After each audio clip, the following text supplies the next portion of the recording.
Las 5:30 de la tarde y seguimos adelante en el programa Hoy Nos Toca porque tenemos muchísimo para hablar. En este caso vamos a hablar de economía, porque los números nunca son favorables en este país y vamos a hablar de los aumentos y también de cómo repercutió en la economía las últimas medidas que se tomaron a nivel nacional, a ver qué pasa con los comerciantes y qué pasa también, por supuesto, con nuestros bolsillos. ¿No es así, Willy?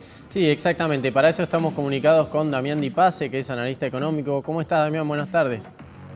¿Cómo va, Mercedes, Willy? Un placer estar con ustedes. Muchas gracias, igualmente. Bueno, contanos vos el análisis que hacés, sobre todo, quizá pasaron un par más de días de las primeras restricciones y ahora con el agravamiento de las restricciones se hace sentir un poco más, tal vez. Bueno, sí, a ver, en principio tenemos que decir que tenemos varias situaciones. En principio, cómo estaban los datos de la macroeconomía argentina, que no son buenos. Tenemos una aceleración de la inflación importante, del 4,8% en marzo, 4,6% de alimento. Hoy se dio a conocer un dato importante para la inflación, que es el IPC mayorista, dio 3,9%. Muestra una desaceleración de la inflación. ¿Por qué? Porque cuando tomamos febrero había dado 6%. Bueno, es lo que recogimos de inflación después en marzo, 4,8%, por lo cual creo que para el gobierno, en definitiva, ahí tenemos un buen punto. Después tendríamos que hablar de qué está pasando en materia económica con esta nueva etapa de las restricciones, ¿no? Claro, primero a nivel, comercial, a la gente empresarial, el que estaba tratando de recuperarse del año pasado, de a poquito empezaba a levantar la cabeza y otra vez le caen sobre sus negocios con una restricción de horarios, menos trabajo, porque si bien se habla de, el envío, sabemos todos que no es lo mismo que tener un local abierto que reciba a la gente que tal vez tenés de paso y que no tenía pensado pedir comida ese día. Eso por un lado. Y por otro, también el bolsillo del que va de a pie y dice, yo no sé la que se viene y prefiere guardarse el peso. Sí, a ver, veamos dos puntos. Uno, tengo un estudio de caso para comentarles, para mostrarles con un caso real. Está situado en la Lanusita, es un centro gastronómico, un polo gastronómico importante de Lanús, en la calle Iberlucea, Melo, a 25 de mayo, para que el televidente se ubique. Un caso, un restaurante que con el distanciamiento social, con la etapa de distanciamiento social, las ventas le habían crecido un 10%. ¿Por qué? Porque en definitiva durante el verano tuvieron una situación mejor los comerciantes en la etapa de distanciamiento. Claro. ¿Qué logró esos locales gastronómicos? Refinanciar alquileres, pagar insumos que tenía pendiente, pagar su cuenta corriente y los cheques rechazados que tenía y los servicios pendientes de pago, las deudas que venía teniendo. Por lo cual de alguna manera mejoró. ¿Qué pasó, chicos, con la restricción que tuvimos de una semana hasta las 23 horas? Bueno, como esto es un local gastronómico exclusivamente nocturno, las ventas le cayeron 35% esa primera semana de cierre hasta 23 horas. ¿Qué pasó esta semana? Bueno, las ventas le caen hasta las 19 horas 70% respecto de lo que fueron las ventas normales. Por lo cual, el impacto en términos económicos para el sector gastronómico es muy fuerte, pero la particularidad que tiene este caso es que no puede tomar el repro, porque el repro es hasta 5 empleados. Este local tiene más de 5 empleados, por lo cual también se le está complicando pagar las cuentas en esta situación, ¿no? Claro, porque no tiene la ayuda económica del gobierno y tiene que hacer lo que puede. Esto que nombrabas vos, yo lo he visto en varios comercios porque además están pagando esa inversión que hicieron para poder trabajar con estas nuevas medidas que pidieron. Ejemplo, cambiar sus vidrieras, sus entradas, para tener todo ventilado, tener, por ejemplo, esas ventanales que tenían antes, empezaron a hacerlos corredizos, la inversión de tener calefacción también para prepararse para lo que viene, que es el invierno, tener calefacción afuera sabiendo que es lo único que pueden hacer ahora. Y todo eso sale de un bolsillo que está gastando pero que no está generando dinero. Absolutamente. Y vos fíjate, Mercedes, que si la expectativa era yo hago una inversión para tener los protocolos para que pueda tener habilitado mi local, imagínate el nivel de, expectativa negativa que tengo futuro si habiendo hecho lo que me pidieron estoy cerrado porque en definitiva ese protocolo no estaría sirviendo para esta etapa. E incluso vamos hacia una situación, es lo que me decían, por ejemplo, estos empresarios gastronómicos, que en el caso de que esto continúe por 3 semanas más y supongamos que en algún momento en junio, digamos mayo o junio, puedan volver a tener su nivel de actividad normal, fíjate que el aforo va a seguir siendo el 30% y va a poder tener mesas y sillas afuera. ¿Cuál es el problema? Que es invierno. Claro, sí. Claro. Que claramente no va a poder recuperar el nivel de actividad y le va a costar, obviamente, sostener su emprendimiento ya ahora que está cerrado, ¿no? Por eso hablaban tanto de estoy invirtiendo sabiendo lo que puede venir en calefacción, en estas tolderías que recubren de alguna manera todo lo que es el exterior del bar o del restaurante para ver si puedo ambientar ese sector y poder trabajar en ese pedacito de espacio. Pero bueno, insisto, es toda una inversión a futuro y sos muy optimista al decir que en junio o fines de mayo van a estar trabajando con un aforo que los ayude un poco más que la situación actual. Yo no sé en mayo o junio, frente al invierno, de qué manera vamos a estar todos, te diría.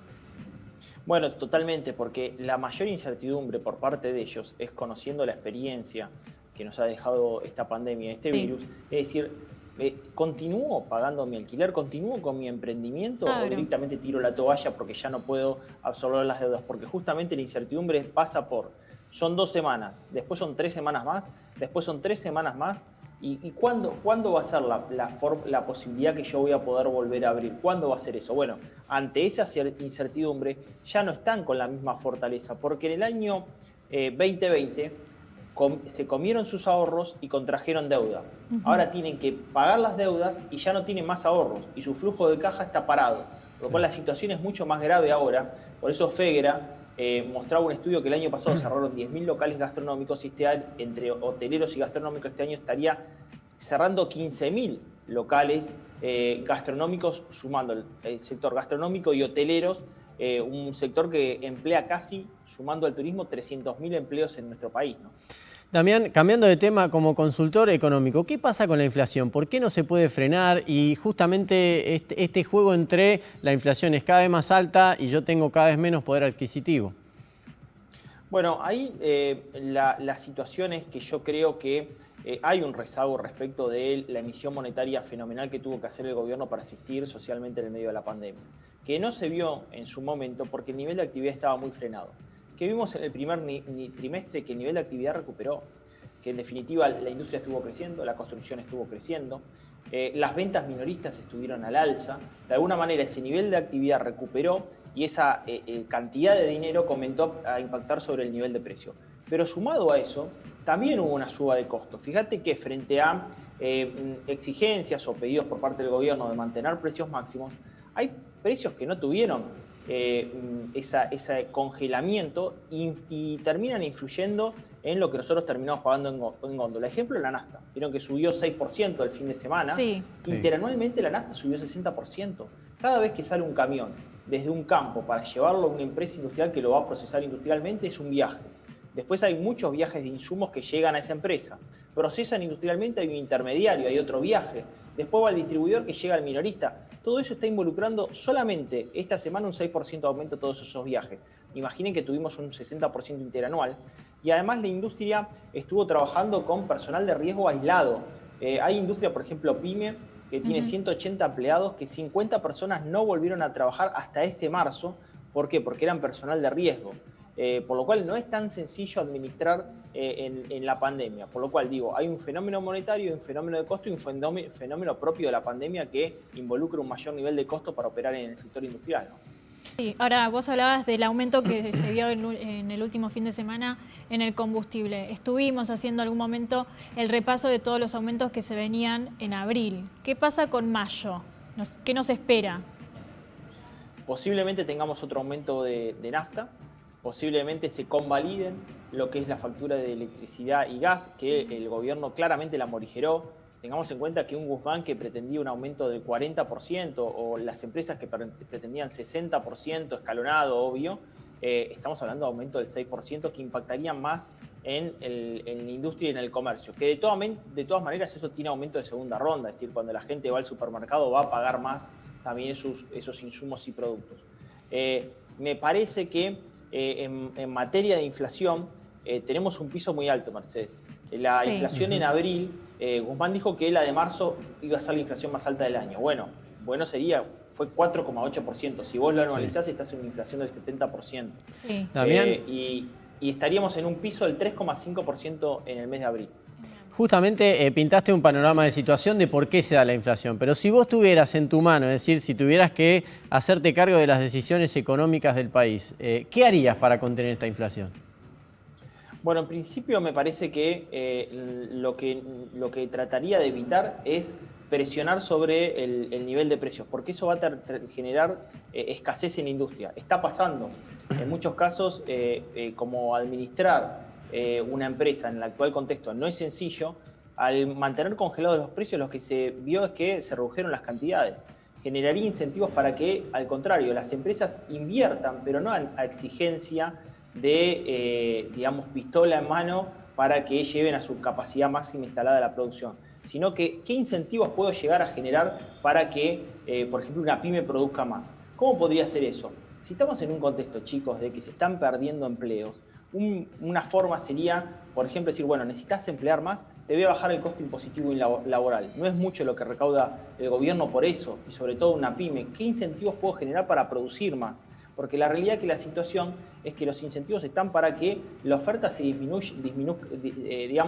tenga disminución en el mercado. Fundamental en la macro, acordar hoy con el Club de París y el Fondo Monetario Internacional, porque en definitiva hoy Argentina no tiene otra forma de, colocar deuda en el mercado más que con los pesos que emite y las letras y bonos que colocan. Hoy tuvo un muy buen dato Guzmán, chicos. Sí. Hoy colocó 50.000 millones de pesos en el mercado con 4 letras y bonos. Bueno, recibió una oferta de 125.000 millones. O sea que eso es un buen dato. La oferta que está colocando en el mercado, emitiendo dinero, tuvo un buen respaldo por parte del mercado local. ¿Y eso cómo puede repercutir en la economía del día a día nuestra? Porque nosotros hablamos de un sistema económico que es enorme y que desconocemos y vemos números que nunca en la vida podíamos imaginar, pero queremos saber cómo repercute en el día a día cuando voy al supermercado. ¿Qué significa eso en los precios que yo tengo que consumir a diario? Muchísimo, porque cuando el gobierno emite dinero, Mercedes, ya sea para financiar, por ejemplo, el plan ahora de los monotributistas sociales o AUH y asignación universal por hijo, que son 15.000 pesos, son 41.000 millones de pesos. Sí. Esa emisión no está teniendo respaldo por parte de la demanda del mercado, o sea, ese dinero excedente que está circulando. Como el dinero es excedente, pierde su valor y eso hace que el nivel de precios aumente. Eso claramente sucede, la inflación es un fenómeno monetario. Mirá, tomemos como parámetro lo que está pasando en América Latina. En América Latina también están en pandemia, en América Latina también están en recesión.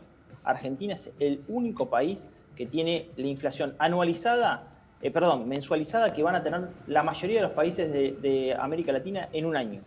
Evidentemente, Argentina cuando emite esta moneda no está teniendo el respaldo, la gente no está queriendo quedarse con esos pesos, por lo cual circula mucho más rápido y aumenta el nivel de precio. Entonces, cuando yo te hago ojo con la emisión monetaria, eso termina teniendo su efecto en el nivel de precio y cuando la gente va a buscar la leche al supermercado, eso está generando que la leche, el aceite, la yerba mate aumente. Y más si hoy no tenés incentivo para generar mayor oferta, porque si tuviese mayor oferta, vos querés liberarte del stock que tenés para volver a comprar insumos y volver a producir. Bueno, eso no está sucediendo. Hoy hay una racionalización muy fuerte en el nivel de producción respecto de ese circulante de pesos en el mercado. Claro, yo también quiero ir a algo que te comentaba hace un ratito nada más, que tiene que ver con la preocupación de aquel que no tiene tal vez un trabajo en blanco, que tiene que salir a buscar el peso todos los días y que ve frente a estos contagios que empiezan a cerrarse ciertas áreas, que mañana la fase 1 puede llegar de un día para el otro frente a lo que estamos viendo y a las decisiones que se están tomando y que empiezan a querer gastar menos, porque no es solamente el alimento, también hay que mantener un alquiler que están por las nubes, quien puede tiene un sistema de salud privado, quien puede, digo hoy, porque es casi un lujo a lo que están cobrando. Entonces, esa persona también dejó de consumir y hace que la rueda gire menos. Bueno, pensemos en un hogar. Si vos estás ante una expectativa de incertidumbre futura, como ya vivimos y tenemos alguna experiencia de una cuarentena estricta muy prolongada, lo más factible es que no te pongas en posición de gasto, sino en posición de ahorro.